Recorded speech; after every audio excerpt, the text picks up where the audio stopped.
We have a pair of Bellator shows, Friday and Saturday, and to be honest with you, they're pretty good shows. Like from top to bottom, some name value, some prospect, both in Hawaii, back-to-back nights. They're doing this here and there. A salute to the troops show, and then you have Ilima MacFarlane on Saturday. On Friday, you finally have Brent Primus, Michael Chandler. Michael Chandler is an enormous favorite. I do expect him to win this. Joe, what do you think? You're not going to be able to convince me otherwise. I think he wins. I mean, it's just what happened in that first fight. If he can keep his mind in check, and I know he has because I talked obviously with Kamaru and stuff like that and what's happening over at in Florida at Hard Knocks. So Chandler is something special. I mean, Chandler is something else. And, you know, what happened in that first fight with the leg injury, he finally gets the opportunity to take on Brent. That's not to say Brent's not a fantastic fighter because he damn is. I just think Michael Chandler has his number, and I think we're going to see it at Bellator 212. Anything can happen in a fight. We know that, but I'm obviously leaning towards Michael Chandler in this fight. The guy's something special. James? I think there's value in Primus here, to be honest. I think a lot of people look at that first fight and say there's an injury, and there's this whole narrative where everyone's on Michael Chandler's side. Like if you saw the press and everything, Primus wasn't getting any play in terms of what happened in that fight. And then this was supposed to get booked, and then stuff happened. It seemed like the media narrative has sort of been against Primus. So I imagine he's got a chip since then.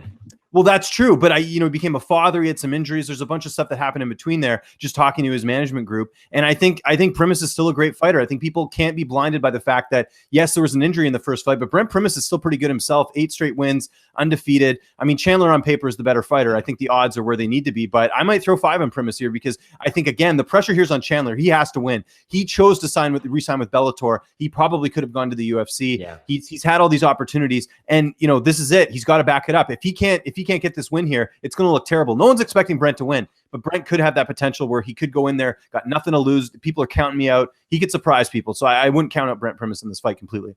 Yeah, even before that, it had been about 14 months since he had fought before that. So he needs to be more active regardless. You also have Frank Mir and Javi Ayala. That's just going to be probably either Frank Mir taking Javi Ayala down and submitting him, or Javi Ayala connecting with a punch, cracking him, knocking him out. You have AJ McKee on the show. He is an undefeated prospect, essentially, that is quickly emerging up the ranks.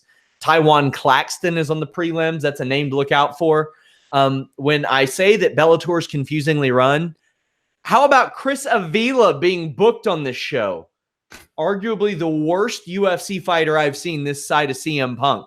Was bounced out of the UFC, lost to Artem Lobov, bounced out of the UFC months later, signed by Combate, lost his way out of there, lost another fight in between, has not won since. He's still in this Bellator show. James, anything on this 212 show that you're particularly looking forward to outside of the main event? No, this is what, yeah, I mean, I think for me, Taiwan Claxton is the real deal. Everything I hear at Hard Knocks is this guy's, legit. AJ McKee, I think just getting a fight to keep him warm. But I mean, McKee at this point, I mean, he's pretty much done enough to earn himself a title shot. So I think this is just one of those situations where they just want to keep him active. I think Derek Campos and Sam Sicilia is going to be a good fight. 2 guys, veterans really looking to make a name for themselves. So I'm excited for that one. And the women's fight should be good. Alejandra Lara coming off the loss to Ilima MacFarlane, looking to bounce back against this undefeated Brazilian prospect, Juliana Vasquez. So yeah, I mean, this is a great card. Again, I hate how they do the back-to-back cards. It's tough. Like as a dad, as someone who has other stuff going on, I got to pick and choose. I'll probably PVR one, watch the other one live, but it's just a shame that it's just a lot. And then we have the Milwaukee card as well. So there's a lot going on this weekend. Yeah. And I'll probably try to do a live show after the Milwaukee show. But to be honest with you, this Saturday night Bellator show is real good. Ilima MacFarlane against Valerie Letourneau. Joe, who you got in that one? Oh, it's a good fight. I really like that fight. I think MacFarlane takes it. I think she's just got that edge. Not to say Valerie doesn't still have it. She's a veteran of the sport. I just think MacFarlane takes this fight. I think one of the best fights of this weekend is Ed Ruth and Neiman Gracie from an interest. Like, I am so interested in this fight, James. Bellator welterweight Grand Prix opening round, a couple of undefeated fighters. We know Neiman Gracie's strength. It's on the ground. But that's Ed Ruth's strength too. And he's real good there. Also, he can put you to sleep. I'm real interested in that. I think Ed Ruth gets it done. I do too. And, Ed Ruth switched camps. Dethrone base camp is pretty much over. Like a lot of those guys had to leave. Josh Koscheck now running a business, apparently in North Carolina. So the gym's still running, but not like a pro team. So interested to see if those adjustments will make a difference. I'm actually pretty intrigued by the co-main event too. Lyoto Machida, Rafael Carvalho. was it just that Carvalho fought not great competition and that he has this record, or is it the fact that he just lost to a really good guy in Gegard Mousasi? We're going to find out, because Machida, I mean, he's had his moments where he's still shown signs of life in the 185-pound division. I mean, he chose to sign with Bellator. It looked like the UFC wanted to keep him. So we'll see a lot. I mean, personally, I kind of want to see Machida win so we get that rematch with Gegard Mousasi, because, there was a lot, Gegard, if you watch those interviews, he accused Lyoto of a few things. So, oh, yeah. Very great. Yeah. So, Joe, who do you have in Machida Carvalho? Very good question. That's just me thinking out loud in terms of what does this actually, what actually will take place in this fight in terms of, is Lyoto, has he completely slowed down?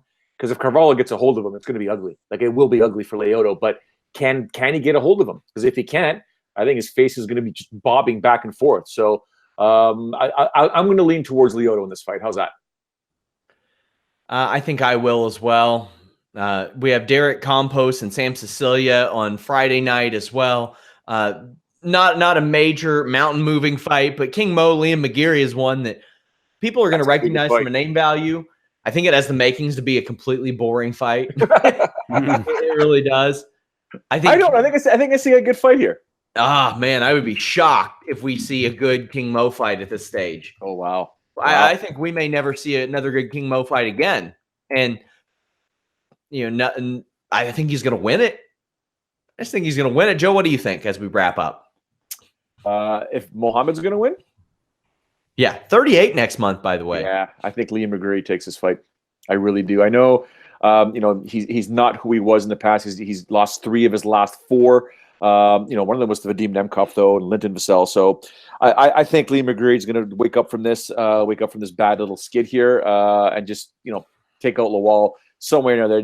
I can see what you're saying. It could be a boring fight, potentially a maul and brawl fight, but I think Liam's knees are going to be flying left and right here, and he'll catch Mohamed.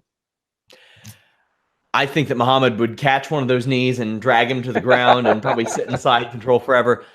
James, it's very humbling to hear King Mo's going to be 38 next month. I remember when he was like the late 20-year-old prospect in Sengoku in Japan and all that stuff. And you were talking about King Mo weight. He would fight at any weight and all that stuff. And he still does, but a nice name for Bellator to throw on the early part of this show, I think.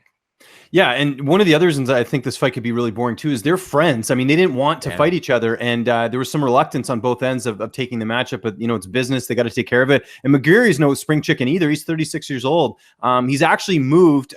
His family actually moved to Hawaii, but he's actually training in California for this camp with like Joey Beltran and those guys. I forget what gym that is. So he switched things up because obviously what he was doing wasn't working.